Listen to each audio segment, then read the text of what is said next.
Hello everyone, welcome to digital পড়াশোনা academy. সম্পূর্ণ বাংলায় জেনারেল সায়েন্সের প্রস্তুতি নেওয়ার জন্য ডিজিটাল পড়াশোনা একাডেমি ইউটিউব চ্যানেলটি সাবস্ক্রাইব করে নাও। যদি নোটিফিকেশনের কোনো সমস্যা থাকে তাহলে তোমরা ডিজিটাল পড়াশোনা একাডেমির টেলিগ্রাম চ্যানেলটিতে যুক্ত হয়ে যেতে পারো। এখানে নোটিফিকেশনের পাশাপাশি তোমাদের আপকামিং পরীক্ষার জন্য গুরুত্বপূর্ণ কিছু নোটস সম্পূর্ণ বিনামূল্যে শেয়ার করা হবে। Quick revision class on general science এই সেগমেন্টের ফিজিক্স পার্টের আর দুটো ক্লাস আছে, যে দুটো ক্লাসে আমরা সম্পূর্ণরূপে এমসিকিউ আলোচনা করব। তোমাদেরকে ক্লাসের শুরুতে বলেছিলাম যে সমস্ত চ্যাপ্টারগুলো পড়ানো হয়ে যাওয়ার পর তোমাদের জন্য 50খানা খুব গুরুত্বপূর্ণ ফিজিক্সের ওপর এমসিকিউ নিয়ে আসবো। সেই দুটো ক্লাস কিন্তু হতে চলেছে। আজকে একটা ক্লাস হবে, আগামীকাল আর একটা ক্লাস হবে। এই দুটো ক্লাস হওয়ার পর ফিজিক্স পার্টটা সম্পূর্ণ তোমাদের শেষ হয়ে যাবে। এরপর কি ক্লাস আসবে সেটা আজকের ভিডিও শেষে তোমাদেরকে জানিয়ে দেব। আজকে আমরা যে ক্লাসটা করতে চলেছি 21 নম্বর ক্লাস। এর আগে যে ক্লাসগুলো হয়েছে তার লিঙ্ক আই বটনে দেওয়া থাকলো এবং ডেসক্রিপশন বক্সে প্লেলিস্টটা দেওয়া থাকছে, সেখান থেকে তোমরা সেই ক্লাসগুলো সম্পূর্ণ করে নিতে পারো। এবং আজকে আমরা ফিজিক্সের মোস্ট এক্সপেক্টেড কোশ্চেনগুলো কিন্তু আলোচনা করতে চলেছি। এখানে আমাদের টোটাল আজকে 25টা কোশ্চেন হবে এবং নেক্সট ক্লাসে আরও 25টা কোশ্চেন করানো হবে। এখানে কিন্তু প্রত্যেকটা কোশ্চেনের উত্তর করানোর পাশাপাশি সেই কোশ্চেনটা কিন্তু রিলেটেড বেশ কিছু ইনফরমেশন তোমাদের সঙ্গে শেয়ার করে দেবো। চলো তাহলে শুরু করি আজকের ক্লাস।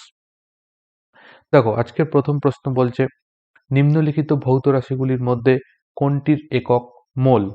তাহলে মোল একক তোমাদেরকে এই সেগমেন্টে হয়তো ক্লাসটা করাইনি, কিন্তু ক্লাসটা তোমাদের কিছুদিন আগে এই সেগমেন্টের আগে কিন্তু ক্লাসটা করিয়ে দিয়েছিলাম, যে মেজারমেন্টের ওপর, মাত্রা, ইউনিট অ্যান্ড মেজারমেন্টের ওপর, সেই ক্লাসের থেকে কিন্তু এই প্রশ্নটা।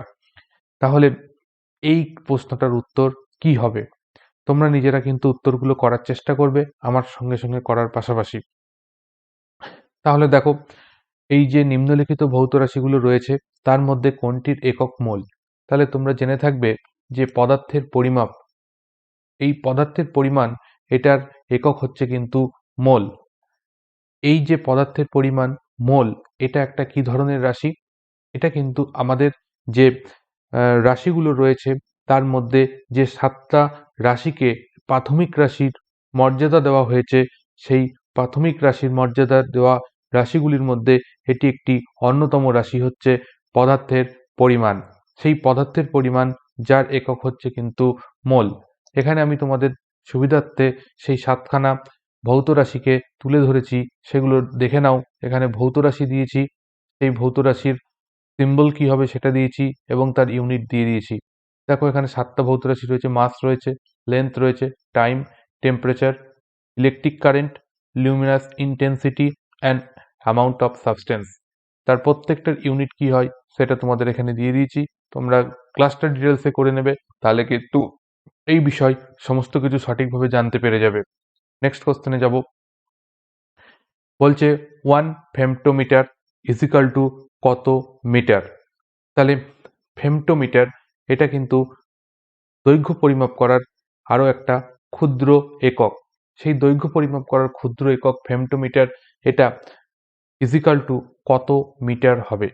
তাহলে এটার ক্ষেত্রে সঠিক উত্তর হয়ে যাবে 10⁻⁻15 মিটার। তাহলে 1 femtometre is equal to 10⁻⁻15 metre. Metre এককের থেকে ছোট দৈর্ঘ্য পরিমাপ করার জন্য যে সমস্ত এককগুলো আমরা ইউজ করে থাকি তার একটা লিস্ট তোমাদের জন্য দিয়ে দিয়েছি। এখান থেকে তোমরা লিস্টটার একটা স্ক্রিনশট নিয়ে নিতে পারো, নিয়ে এগুলো কিন্তু মনে রাখবে। পরীক্ষার সময় প্রশ্নগুলো এসেই থাকে, দেখবে যে 1 মাইক্রন ইজিক্যাল টু কি হয়, তাহলে মনে রাখবে 1 মাইক্রন ইজিক্যাল টু হয় 10⁻⁻6 মিটার। এগুলো প্রত্যেকটা কিন্তু মিটার ইউনিটে দেওয়া আছে। যদি বলে 1 ন্যানোমিটার ইজিক্যাল টু কি হবে, 1 ন্যানোমিটার ইজিক্যাল টু 10⁻⁹ মিটার হবে।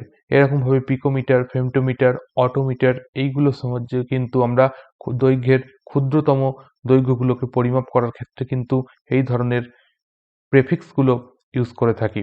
নেক্সট কোশ্চেন, নিম্নলিখিত যন্ত্রগুলির মধ্যে কোন যন্ত্রটির দ্বারা চাপ পরিমাপ করা হয়? তাহলে আমরা চাপ পরিমাপ করি কোন যন্ত্রের সাহায্যে? এখানে যে যন্ত্রগুলো দেওয়া আছে তার মধ্যে যে যন্ত্রটির সাহায্যে আমরা চাপ পরিমাপ করি সেটি হচ্ছে ম্যানোমিটার। ম্যানোমিটার যন্ত্রের সাহায্যে আমরা চাপ বা প্রেসার পরিমাপ করি। এখানে আরো যে যন্ত্রগুলো দিয়েছে, অ্যানিমোমিটার, এটার সাহায্যে তোমরা মনে রাখবে যে উইন্ডের ভেলোসিটি অর্থাৎ বায়ুর যে গতিবেগ সেটা পরিমাপ করে থাকি। সেটা হচ্ছে বায়ুর গতিবেগ, এটা পরিমাপ করা হয় কিসের সাহায্যে? সেটা হচ্ছে অ্যানিমোমিটার যন্ত্রের সাহায্যে। হাইগ্রোমিটার, এই হাইড্রোমিটার এই যন্ত্রের সাহায্যে কি মাপি আমরা? আপেক্ষিক আপেক্ষিক ঘনত্ব, এটা পরিমাপ করা হয় হচ্ছে এই হাইড্রোমিটার যন্ত্রের সাহায্যে। আর হাইগ্রোমিটার, এটার সাহায্যে আমরা যেটা জিনিসটা পরিমাপ করি সেটা হচ্ছে আর্দ্রতা। আর্দ্রতা এটা আমরা পরিমাপ করে থাকি কিসের সাহায্যে? হাইগ্রোমিটার। তো এই যন্ত্রগুলো কিন্তু তোমরা মনে রাখবে, এগুলো থেকে কিন্তু পরীক্ষায় প্রশ্ন এসে থাকে। নিম্নলিখিত ভৌত রাশিগুলির মধ্যে কোনটি একটি লব্ধ রাশি? তাহলে এখানে তোমাদের জানতে হবে লব্ধ রাশি কি। লব্ধ রাশিটা তোমাদেরকে আরো একবার মনে করিয়ে দিচ্ছি। লব্ধ রাশি হচ্ছে যে সমস্ত রাশিগুলোই তৈরি হয় দুটি প্রাথমিক রাশির দ্বারা, সেই সমস্ত ভৌত রাশিগুলিকে আমরা বলে থাকি লব্ধ রাশি। তাহলে এখানে তোমাদের কিছুক্ষণ আগেই দেখিয়েছি যে তড়িৎ প্রবাহ এবং উষ্ণতা এই দুটো হচ্ছে প্রাথমিক রাশির মধ্যে পড়ে, তাই এই দুটো এখানের ক্ষেত্রে উত্তর হবে না। সবকটির তো হওয়ার কোনো গল্পই থাকলো না সেক্ষেত্রে। পড়ে রইল বেগ। বেগ হচ্ছে কি একটা লব্ধ রাশি, কারণ বেগ যে তৈরি হয় সেটা কি? দূরত্ব, তাই তো? দূরত্ব বাই হচ্ছে কি? সময়, এর দ্বারা কি হয় আমাদের যে তৈরি হয় বেগ। তাহলে দূরত্ব হচ্ছে একটা কি পেয়েছি? প্রাথমিক রাশি, সময় হচ্ছে একটা প্রাথমিক রাশি। এই দুটির ফলে বা এই দুটির সংযোগের ফলে আমরা কি পাচ্ছি? বেগ রাশিটা পাচ্ছি। তাই জন্য এটি একটি ভৌত রাশি। বেগের একক আশা করি তোমরা জানো। তাহলে এখানে তোমরা কমেন্ট করে জানিয়ে দাও যে বেগের একক কি এবং বেগের মাত্রা কি হবে। সেই দুটো জিনিস কিন্তু তোমরা অবশ্যই কমেন্ট করে জানাবে। সময় সাপেক্ষে অতিক্রান্ত দূরত্ব পরিবর্তনকে বলা হয়। তাহলে সময় সাপেক্ষে অতিক্রান্ত দূরত্ব পরিবর্তনকে কি বলে? তাহলে সময় সাপেক্ষে অতিক্রান্ত দূরত্ব পরিবর্তনকে বলা হয় দ্রুতি। এখানে তোমাদের কতগুলো কথা বলবো যে অতিক্রান্ত দূরত্ব আর সরণ দুটো আলাদা ভৌত রাশি। অতিক্রান্ত দূরত্ব এটা একটা কি? স্কেলার রাশি। সরণ কি হয়? একটা ভেক্টর রাশি। তাই অতিক্রান্ত দূরত্ব বাই সময় এটা সবসময়ের জন্য হয় দ্রুতির সঙ্গে যাবে, আর সরণ বাই সময় সেটা হচ্ছে বেগের সঙ্গে যাবে। এখানে দ্রুতিও কিন্তু একটা স্কেলার রাশি, আর বেগ হচ্ছে কিন্তু একটা ভেক্টর রাশি। তাই এখানে কিন্তু এই ডাউটটা তোমরা অবশ্যই ক্লিয়ার করে নাও। আর যদি আরো জানতে চাও তাহলে মোশনের ওপর যে ক্লাসটা করানো আছে সেই ক্লাসটা অবশ্যই দেখে নেবে, সেখান থেকে তোমাদের ডাউটটা ক্লিয়ার হয়ে যাবে। এর পাশাপাশি বলবো ত্বরণ রাশিটা সম্বন্ধে। ত্বরণ রাশিটা কি? বেগ পরিবর্তন বাই সময়। বেগের পরিবর্তন বাই সময় সেটা হচ্ছে ত্বরণ। মন্দনও হচ্ছে বেগের পরিবর্তন বাই সময়। ত্বরণ যদি পজিটিভ হয় তাহলে মন্দনকে আমরা বলবো নেগেটিভ ত্বরণ।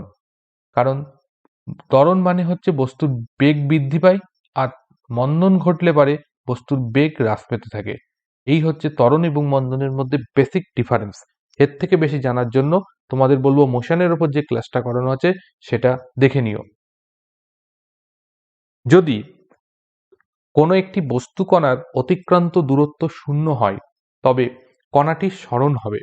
তাহলে একটা বস্তু কণা রয়েছে, তার অতিক্রান্ত দূরত্ব শূন্য হয়ে গেছে, তাহলে বস্তুটির সরণ কি হবে? কিছুক্ষণ আগেই বলেছি অতিক্রান্ত দূরত্ব হচ্ছে স্কেলার রাশি, সরণ হচ্ছে ভেক্টর রাশি। তাহলে ভেক্টর রাশি মানে তার মান থাকবে এবং অভিমুখ থাকবে।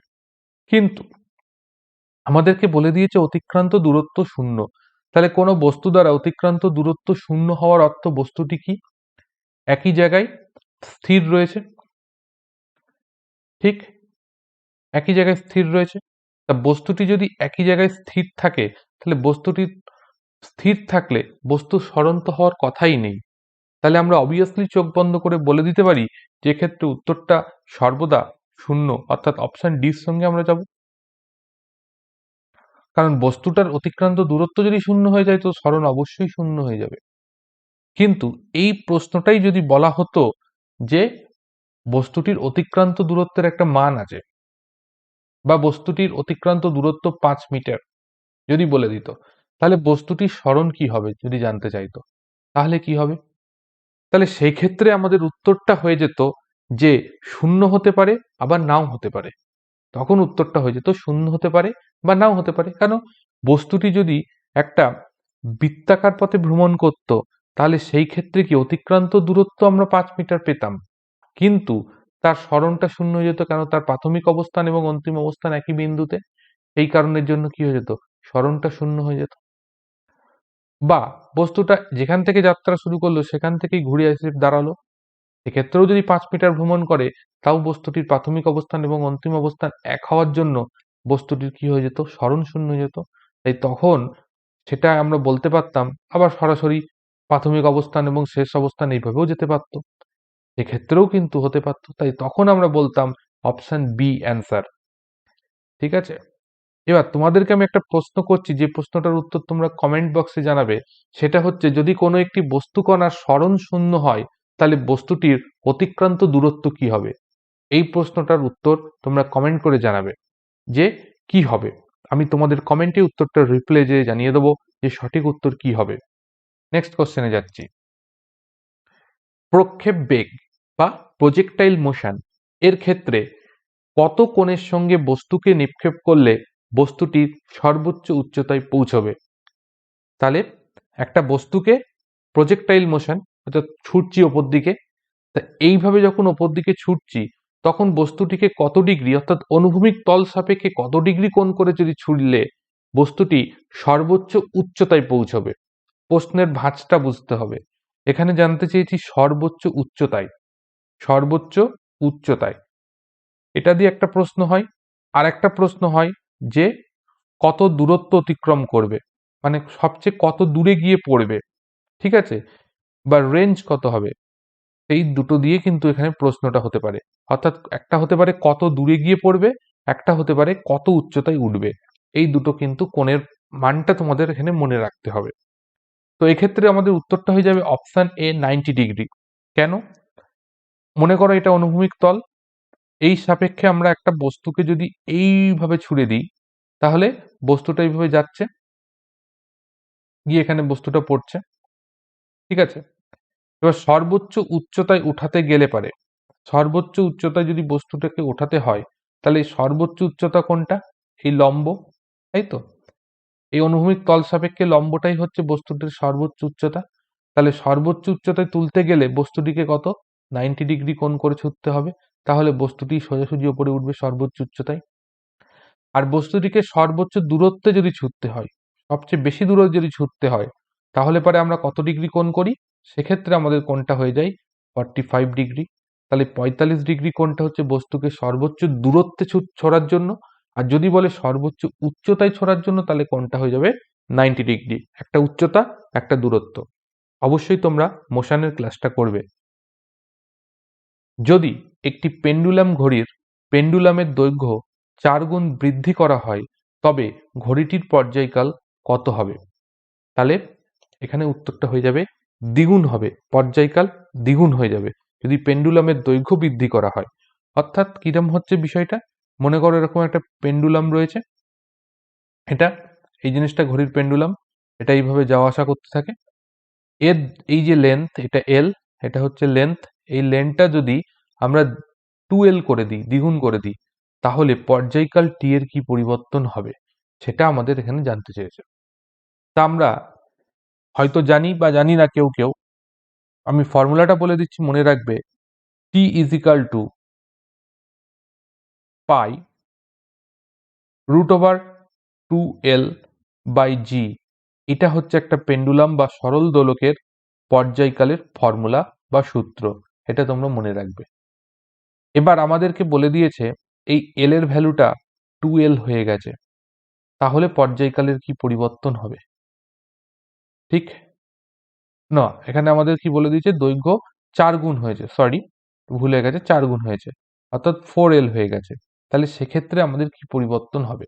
তাহলে সেক্ষেত্রে টি ড্যাশ যদি নিই, এটা is equal to pi √/2 into 4l divided by হচ্ছে জি। তো 4l কে যদি রুটের বাইরে বের করে দিই, তাহলে আমরা পেয়ে যাচ্ছি 2 পাই √/2l বাই জি। এটা জিটাও কিন্তু রুটের ভেতরে, তো এখান থেকে এই যে অংশটার মান, এই মানটাকে আমরা টি লিখতে পারি, তাহলে আমরা পাচ্ছি 2t। তাহলে আগেরটা যদি টি হয় আর এখনেরটা যদি টি ড্যাশ হয়, তাহলে তাদের মধ্যে রিলেশন হয়ে গেছে কি T dash is equal to 2t, অর্থাৎ দ্বিগুণ বৃদ্ধি পেয়ে গেছে। তাই অপশন সি হচ্ছে আমাদের সঠিক অ্যান্সার। বলছি নিচের কোন লেখচিত্রটি সম্ভব নয় বা অসম্ভব? তাহলে এখানে দেখো যে কোন লেখচিত্রটা এই চারটের মধ্যে কোনটা সম্ভব না বা কোনটা হতে পারে না, তাহলে এটা হয়ে যাবে অপশন সি সঠিক উত্তর। কেন হচ্ছে সেটা আমি তোমাদের বলি। তোমরা প্রথমে অপশন এতে চলে আসো। অপশন এতে দেখো বেগ রয়েছে ভি, সময় রয়েছে টি, অর্থাৎ যখন রয়েছে টি ইজিক্যাল টু জিরো, ঠিক টি ইজিক্যাল টু জিরো, সময় শূন্য, কিন্তু গাড়িটা একটা বেগ দেওয়া হয়ে গেছে, বেগ দিয়েছি। এবার সময় যত বাড়ছে বস্তুটি একটা বেগ নিয়ে এগোতে থাকছে, বেগ বৃদ্ধি পাচ্ছে, সময়ও বাড়ছে, বেগও বাড়ছে, একটা কনস্ট্যান্ট ভেলোসিটি নিয়ে বস্তুটা যাত্রা শুরু করছে। তাই এটা সম্ভব আমাদের ক্ষেত্রে। অপশন বিতে দেখো বেগ এবং সময় একই রকম ভাবে রয়েছে। এখানে বস্তুটা যখন টি ইজিক্যাল টু জিরো সময় ছিল তখন বস্তুটির বেগ শূন্য ছিল, বস্তুটির যত সময় এগোচ্ছে বস্তুটির বেগ তত বাড়ছে, অর্থাৎ এটা সম্ভব। ঠিক আছে। অপশন ডিতে দেখে নাও, এখানে বস্তুর বেগ টাইম আছে। এখানে দেখো বস্তুটি সময় সাপেক্ষে একটা কনস্ট্যান্ট ভেলোসিটিতে এগিয়ে যাচ্ছে, অর্থাৎ সমবেগে বস্তু চলছে, বেগের বাড়া কমা নেই, বেগটা একটা নির্দিষ্ট বেগেই চলতে থাকছে। সময় পরিবর্তন হচ্ছে কিন্তু বেগ পরিবর্তিত হচ্ছে না, অর্থাৎ সমবেগে বস্তুটি চলছে, অর্থাৎ এই গ্রাফটা সমবেগকে নির্দেশ করছে। কিন্তু অপশন সিতে যদি এসে তোমরা দেখো, সেখানে দেখতে পাচ্ছ যে বেগের কিন্তু পরিবর্তন হচ্ছে না। সরি, অপশন সিতে এসে তোমরা দেখতে পাচ্ছ যে সময়ের কিন্তু কোনো পরিবর্তন হচ্ছে না, সময় একটা নির্দিষ্ট মানে এসে দাঁড়িয়ে গেছে, সময় কনস্ট্যান্ট কিন্তু বেগ বাড়ছে। এটা কিন্তু কোনোভাবেই সম্ভব নয়, কারণ আমরা জানি কি বেগ মানে হচ্ছে কি অতিক্রান্ত দূরত্ব বাই সময়, অর্থাৎ সময়ের পরিবর্তন হতেই হবে, তাহলেই বেগের পরিবর্তন হবে। যেহেতু এখানে সেটা হচ্ছে না, তাই জন্য এটা একটা ভুল গ্রাফ, বাদবাকি সবকটা গ্রাফ ঠিক আছে। একটি বস্তু সমবেগে চলে যখন বস্তুটির ওপর ড্যাশ ক্রিয়া করে না। তাহলে কোনো বস্তুর ওপর কি ক্রিয়া না করলে বস্তুটি সমবেগে চলবে? এটা যেমন মনে রাখবে, বল। বস্তুর ওপর যদি বল না প্রযুক্ত হয় তাহলে বস্তুটি সমবেগে চলতে থাকে। কেন চলতে থাকে সেটা এবার দেখায়। আমরা জানি বল এফ ইজিক্যাল টু কি হয়, বস্তুর ভর ইন্টু ত্বরণ। তাহলে বস্তুর ওপর যদি বল প্রযুক্ত না হয় তাহলে কি হবে? বস্তুটি বলছে সমবেগে চলবে। তাহলে বস্তু সমবেগে চলার অর্থ কি? বস্তু সমবেগে চলার অর্থ হচ্ছে এ বা অ্যাক্সিলারেশন বা ত্বরণ শূন্য, কারণ ত্বরণ ইজিক্যাল টু আমরা জানি কি বেগ পরিবর্তন, সময় সাপেক্ষে বেগের পরিবর্তনটা ত্বরণ। তা বস্তু যদি সমবেগে চলে তাহলে বেগের কোনো পরিবর্তন হচ্ছে না, অর্থাৎ ভির মান জিরো হয়ে যাচ্ছে। দ্যাট মিনস ত্বরণটাও শূন্য হয়ে যাচ্ছে। তো ত্বরণ যদি শূন্য হয় তাহলে আমরা কি পাবো? এফ ইজিক্যাল টু জিরো পাবো, অর্থাৎ বস্তুর ওপর কোনো বল প্রযুক্ত হবে না। আশা করছি তোমরা বুঝতে পারলে বিষয়টা। একটি বস্তুর ভর m/2 এবং বেগ যদি 2v হয় তাহলে বস্তুটির ভরবেগ কত? বস্তুর ভরবেগ p ইজিক্যাল টু আমরা জানি কি ভর ইন্টু বেগ। তো এই ক্ষেত্রে আমাদের ভরটা দিয়েছে m/2 আর বেগ দিয়ে দিয়েছে 2v, 2 ক্যান্সেল হয়ে গেলে পারে কি পাবো? mv পাবো। দ্যাট মিনস অপশন এ হচ্ছে আমাদের সঠিক উত্তর। এখানে তোমরা আরেকটা জিনিস মনে রেখে দাও, এই যে হাফ mv স্কোয়ার যেটা দেওয়া হয়েছে এটা হচ্ছে গতিশক্তি বা কাইনেটিক এনার্জির ফর্মুলা। একজন ব্যক্তি একটি নৌকার ওপর দাঁড়িয়ে আছে। এখন ওই ব্যক্তিটি যদি তীরে লাফ দেয় তবে নৌকাটির কি পরিবর্তন হবে? তাহলে এটা নিউটনের থার্ড ল থেকে দেওয়া হয়েছে। নিউটনের গতিসূত্রের যে দ্বিতীয় পার্টটা পড়ানো হয়েছে সেখানে এগুলো দেওয়া আছে, এখান থেকে তোমরা এগুলো দেখে নেবে। তার একজন ব্যক্তি যদি নৌকা থেকে তীরের দিকে লাফ দেয় তাহলে সেই ক্ষেত্রে নৌকাটি কি হবে? নৌকাটি তীর থেকে দূরে সরে যাবে, কারণ নৌকাতে যখন সে চাপ দিয়ে তীরের দিকে লাফ মারছে অর্থাৎ নৌকাটার উপর সে একটা বল প্রয়োগ করছে। এবার নৌকাটাও কিন্তু তাকে তীরে লাফ দেওয়ার জন্য আরো একটা প্রতিক্রিয়া বল দিচ্ছে, সেই প্রতিক্রিয়া বলের দরুন কিন্তু নৌকাটা পিছনের দিকে সরে যাবে। একটি এম ভরের বস্তুকে উলম্বভাবে সরানোর জন্য ন্যূনতম কত বল প্রয়োগ করতে হবে। তাহলে একটা বস্তুকে উলম্বভাবে মানে লম্বভাবে ওপর দিকে সরাতে গেলে পারে আমাদের ন্যূনতম কত বল প্রয়োগ করতে হবে। এটা হচ্ছে mg থেকে বেশি। মনে করো বস্তুর যদি একটা নিই, এই বস্তুটার ভর ধরে নাও যদি m হয়, তাহলে এই বস্তুটা যখন পৃথিবী পৃষ্ঠে রয়েছে, তাহলে এই বস্তুটাকে পৃথিবীর যে বল দ্বারা টানছে এটাই হচ্ছে এই বস্তুর ওপর ক্রিয়াশীল বল, সেই বলটার মান কত? mg হয়। তাহলে একটা পৃথিবীর পৃষ্ঠে থাকা একটা কোনো বস্তুকে যদি আমাদের ওপরের দিকে তুলতে হয়, তাহলে পৃথিবীটাকে mg বল দ্বারা নিচের দিকে টানছে, তাহলে ওপরের দিকে তুলতে গেলেই mg বলের থেকে আমাদের বেশি বল প্রয়োগ করতে হবে, তাহলে পারি বস্তুটাকে আমরা ওপর দিকে টেনে তুলতে পারবো। তাই জন্য অপশন এ হয়ে যাবে সঠিক উত্তর। নিম্নের কোনটির মান এবং অভিমুখ উভয়ই আছে? তাহলে এইখানে যে রাশিগুলো রয়েছে তার মধ্যে যে রাশিটি হচ্ছে ভেক্টর রাশি, তার মান এবং অভিমুখ দুই থাকবে। তাহলে ভর, দূরত্ব এবং দ্রুতি প্রত্যেকটাই হচ্ছে স্কেলার কোয়ান্টিটি বা স্কেলার রাশি। তাহলে আছে ভরবেগ, যেটা একমাত্র ভেক্টর রাশি, তাই এর মান এবং অভিমুখ দুই থাকবে। নিম্নলিখিতগুলির মধ্যে কোনটি সঠিক নয়? কোন বিষয়টা সঠিক নয়, মানে সঠিক ম্যাচ করা হয়নি এই নিম্নলিখিত জিনিসগুলোর মধ্যে? অপশন এতে আছে কার্য, কার্যের একক জুল হয়, ঠিক আছে। অপশন বিতে আছে ভর, তার একক কিগ্রা হয়। অপশন সিতে আছে চাপ, তার একক হয় পাস্কেল, কখনোই সেটা ডাইন নয়। আর বল আছে, তার একক হয় নিউটন, এটাও ঠিক আছে। তাহলে অপশন সিতে যেটা রয়েছে চাপ, তার সঙ্গে দেওয়া আছে ডাইন, সেটাই ভুল আছে, কারণ চাপের একক হচ্ছে পাস্কেল বা নিউটন পার মিটার স্কোয়ার। কারণ চাপ ইজিক্যাল টু হয় কি বল বাই ক্ষেত্রফল। 1 অশ্ব ক্ষমতা ইজিক্যাল টু কত ওয়াট? এটা হবে ও ওয়াট। তাহলে 1 অশ্ব ক্ষমতা সমান সমান কত ওয়াট? এটা তোমরা মনে রেখে দেবে যে 746 ওয়াট হয় 1 অশ্ব ক্ষমতা ইজিক্যাল টু। নিম্নলিখিতগুলির মধ্যে কোনটি শক্তির একক নয়? তাহলে শক্তির একক নয় কোনটি? তোমরা জেনে থাকবে শক্তির একক জুল হয়, শক্তির একক কিলোওয়াট ঘন্টা হয়, শক্তির একক হচ্ছে নিউটন মিটার হয়। মানে শক্তির একক বা কার্যের একক যাই দেওয়া হোক না কেন, এই তিনটে কিন্তু এই কার্য বা শক্তি এদের এককের সঙ্গে কিন্তু যায়, ঠিক আছে। কিন্তু এখানে যেটা রয়েছে অপশন বিতে যে কিলোওয়াট ঘন্টা, কিলোওয়াট ঘন্টা হচ্ছে ক্ষমতার একক, তাহলে ক্ষমতার একক হচ্ছে কিলোওয়াট ঘন্টা। যদি কোনো একটি বস্তুকে পৃথিবী থেকে চাঁদে নিয়ে যাওয়া হয়, তবে যে ঘটনাটি ঘটবে, কি ঘটনা ঘটবে? সেটা হচ্ছে কি বস্তুর ভরের কোনো পরিবর্তন হবে না। ভর হ্রাস পাবে? হবে না। ভর বৃদ্ধি পাবে? এটাও সম্ভব নয়। ওজনের কোনো পরিবর্তন হবে না? এটাও সম্ভব না, কারণ ওজনের পরিবর্তন হবে। তাহলে পরিবর্তন যেটা হবে না সেটা ভরের। তাহলে পৃথিবী থেকে যদি কোনো বস্তুকে চাঁদে নিয়ে যাওয়া হয়, তাহলে বস্তুটির ওজন কি হবে? 1/6 হয়ে যাবে। পৃথিবীতে যা ওজন তার 1/6 হয়ে যাবে চাঁদে সেই বস্তুটির ওজন। এটা কিন্তু এখানে মনে রাখবে, কারণ এটার থেকে অনেক অঙ্ক এসে থাকে, খুব সোজা অঙ্ক। 1 joule is equal to dash erg. তাহলে 1 জুল ইজিক্যাল টু কি হয়? সেটা হচ্ছে অপশন এ 10⁻7 আর্গ। এটা হয়ে থাকে 1 জুল ইজিক্যাল টু, আর্গ এবং জুল উভয়ই হচ্ছে কার্য এবং শক্তি, উভয়েরই একক হয়ে থাকে। নিম্নলিখিত ভৌত রাশিগুলির মধ্যে কোন দুটি রাশির একক একই হয়? তাহলে এখানে বারবার তোমাদের বলছি যে কার্য এবং শক্তি এই দুটোর একক কিন্তু সবসময়ের জন্য একই হয়। তাহলে নিম্নলিখিত ভৌত রাশিগুলির মধ্যে কার্য এবং শক্তি এদের এককটা হবে সেম। নিউটনের মহাকর্ষ সূত্র প্রযুক্ত হয়, তাহলে নিউটনের মহাকর্ষ সূত্র এটা প্রযুক্ত হয় কোন ক্ষেত্রে?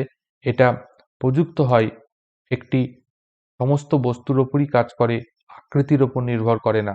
অর্থাৎ ক্ষুদ্র ক্ষুদ্র যদি দুটো কণা নেওয়া হয় তার মধ্যেও নিউটনের মহাকর্ষ সূত্র কাজ করবে, এবং বিশাল আকৃতির যদি কোনো বস্তু নেওয়া হয় তার মধ্যেও কিন্তু এই মহাকর্ষ সূত্র কাজ করবে।